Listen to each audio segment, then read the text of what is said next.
ಸಂತೋಷ್ ಪಾಟೀಲ್ ಪ್ರಕರಣದಲ್ಲಿ ನಿರ್ದೇಶನಗಳನ್ನು ನೀಡಲು ಬಂದಿದ್ದೇನೆ. 7 ತನಿಖಾ ತಂಡಗಳನ್ನು ರಚನೆ ಮಾಡಿ ರಾಜ್ಯದ ವಿವಿಧ ಭಾಗಗಳಿಗೆ ಕಳುಹಿಸಲಾಗಿದೆ. ತನಿಖೆಯನ್ನು ಸಮರ್ಪಕವಾದ ರೀತಿಯಲ್ಲಿ ಮಾಡಲಾಗುವುದು. ಹಂತ ಹಂತವಾಗಿ ಪರಿಶೀಲನೆಯನ್ನ ನಡೆಸಿ ಮಾಹಿತಿಗಳನ್ನು ನೀಡುತ್ತೇವೆ. ಸಮರ್ಪಕವಾಗಿ ಮತ್ತು ಸಮಗ್ರವಾಗಿ ತನಿಖೆಯನ್ನ ಮಾಡಲಾಗುವುದೆಂದು ಉಡುಪಿಯಲ್ಲಿ ಎಡಿಜಿಪಿ ಪ್ರತಾಪ್ ರೆಡ್ಡಿ ಹೇಳಿದರು. ಅವರು ಉಡುಪಿಯಲ್ಲಿ ಮಾಧ್ಯಮದವರ ಜೊತೆ ಮಾತನಾಡಿ, ಸಂತೋಷ್ ಪಾಟೀಲ್ ಮರಣೋತ್ತರ ಪರೀಕ್ಷೆ ವರದಿ, ಎಫ್ಎಸ್ಎಲ್ ಫಾರೆನ್ಸಿಕ್ ಸೈನ್ಸ್ ಲ್ಯಾಬೊರೇಟರಿ ವರದಿ ಬರಬೇಕು. ಡಾಕ್ಟರ್ಸ್ ರಿಪೋರ್ಟ್ಗಳು ಇನ್ನೂ ಬರಬೇಕಾಗಿದೆ. ಎಲ್ಲ ಹಂತದ ವರದಿಗಳನ್ನು ಪರಿಶೀಲನೆ ಮಾಡಬೇಕು. ಮರಣೋತ್ತರ ವರದಿಯ ಬಗ್ಗೆ ಈ ಹಂತದಲ್ಲಿ ಯಾವುದನ್ನ ಹೇಳಲು ಸಾಧ್ಯವಿಲ್ಲ. ಎಫ್ಎಸ್ಎಲ್ ಒಂದು ಸ್ವತಂತ್ರವಾದ ಸಂಸ್ಥೆ. ಅವರು ಅವರ ವರದಿಗಳನ್ನು ಕೊಡುತ್ತಾರೆ. ಎಫ್ಎಸ್ಎಲ್ ವರದಿ ಶೀಘ್ರ ಕೊಡುವಂತೆ ಪೊಲೀಸ್ ಇಲಾಖೆಯಿಂದ ಒತ್ತಾಯಿಸಿದ್ದೇವೆ ಎಂದರು. ಎಡಿಜಿಪಿಯಾಗಿ ನಾನು ತನಿಖಾ ಅಧಿಕಾರಿಗಳನ್ನು ಮತ್ತು ತಂಡಗಳನ್ನು ಮೇಲುಸ್ತುವಾರಿ ಮಾಡುತ್ತೇನೆ. ನನ್ನ ನಿರ್ದೇಶನದಂತೆ ತನಿಖಾ ತಂಡಗಳು ಕೆಲಸ ಮಾಡುತ್ತವೆ. ಪ್ರಕರಣವನ್ನು ಬೇರೆ ಬೇರೆ ಆಯಾಮಗಳಲ್ಲಿ ತನಿಖೆ ಮಾಡಲಾಗುವುದು. ಪ್ರತಿಯೊಂದು ಆಯಾಮಗಳನ್ನು ಕೂಡ ನಾವು ಪರಿಶೀಲನೆ ಮಾಡಬೇಕಾಗ್ತದೆ. ಸಮರ್ಪಕವಾಗಿ ತನಿಖೆ ಮಾಡುತ್ತೇವೆ ಎಂದು ಆಶ್ವಾಸನೆ ಕೊಡುತ್ತೇನೆ. ತನಿಖೆ ಪ್ರಗತಿಯನ್ನು ನೋಡಿಕೊಂಡು ಮಾಧ್ಯಮಗಳಿಗೆ ಮಾಹಿತಿಯನ್ನು ಕೊಡುತ್ತೇವೆ ಎಂದು ಎಡಿಜಿಪಿ ಪ್ರತಾಪ್ ರೆಡ್ಡಿ ಹೇಳಿದರು.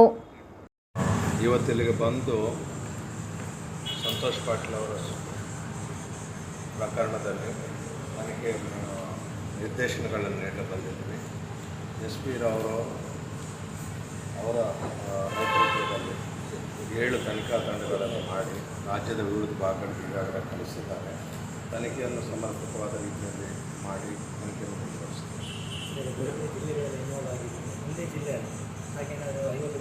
ಈಗ ಇದು ಭಾಳ ಎರ್ಲಿ ಆಗ್ತದೆ. ನಾವು ತನಿಖೆಯಲ್ಲಿ ಪುರೋಗತಿ ನಾವು ಪರಿಶೀಲನೆ ಮಾಡಿ ಯಾವ ಹಂತದಲ್ಲಿ ಹೇಳಲಿಕ್ಕೆ ಆಗ್ತದೋ ಆ ಹಂತದಲ್ಲಿ ಹೇಳ್ತೀವಿ. ಆದರೆ ಇದು ಈಗ ನಾವು ಅಧಿಕಾರಿಗಳಿಗೆ ನಿರ್ದೇಶನಗಳನ್ನು ನೀಡ್ತೀವಿ ಮತ್ತು ಸಮರ್ಪಕವಾದ ರೀತಿಯಲ್ಲಿ ತನಿಖೆ ನಡೀತೀವಿ ಅಂತ ಅಷ್ಟು ಆಶ್ವಾಸನೆ. ಮರಣೋತ್ತರ ಪರೀಕ್ಷೆ ವರದಿ ಯಾವುದು ಬರ್ತದೆ ಸರ್?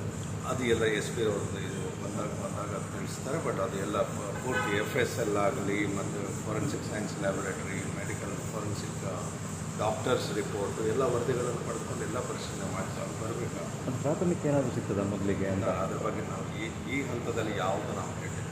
FSL ಎಷ್ಟು ದಿವಸ ಬೇಕಾಗ್ತದೆ ಸರ್?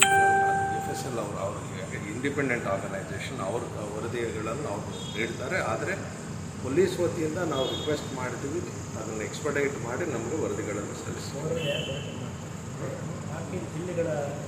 ಈಗ ನಾನು ADG ಲಾ ಆ್ಯಂಡ್ ಆರ್ಡರ್ ಆಗಿ ನಾನು ಇವ್ರನ್ನ ಮೇಲುಸ್ತುವಾರಿ ಮಾಡ್ತೀನಿ. ನಾವು ನಮ್ಮ ನಿರ್ದೇಶನದಂತೆ ತನಿಖಾ ತಂಡಗಳು ಕೆಲಸ ಮಾಡ್ತೀವಿ. ನಾವು ಈ ಹಂತದಲ್ಲಿ ಈಗ ಪ್ರತಿಯೊಂದು ಆಯಾಮಗಳನ್ನು ಈಗ ಬೇರೆ ಬೇರೆ ನೀವೇ ಮಾಧ್ಯಮಗಳಲ್ಲಿ ಬೇರೆ ಬೇರೆ ರೀತಿಯಲ್ಲಿ ಹೇಳ್ತೇವೆ.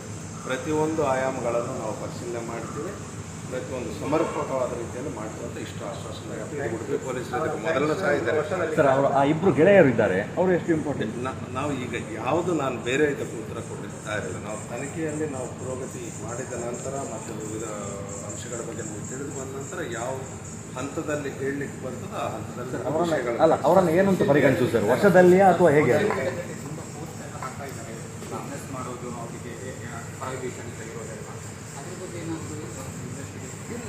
ತನಿಖೆ ನಡೀತಾ ಇದೆ, ಇಷ್ಟೇ ಹೇಳ್ತೀನಿ. ಅದಕ್ಕಿಂತ ಮೇಲೆ ನಾನು ಕಾನೂನು ಸುವ್ಯವಸ್ಥೆ ವಿಷಯದಲ್ಲಿ ನಿಮಗೂ ಗೊತ್ತಿದೆ, ಬೇರೆ ಬೇರೆ ಕಡೆ ಬೇರೆ ಬೇರೆ ಕ್ರಮಗಳನ್ನು ತಗೊಳ್ತಾ ಇರ್ತೀವಿ. ಮತ್ತು ನೀವು ನೋಡ್ತಾ ಇದ್ದೀರ ಕಾನೂನು ಸುವ್ಯವಸ್ಥೆ ವಿಷಯದಲ್ಲಿ ಏನೇನು ಕ್ರಮ ಜರುಗಿಸಿದ್ದು ಹತೋಟಿಯಲ್ಲಿ ಇಡಬೇಕು ಅದು ಸಹ ನಡೀತಾ ಇದೆ.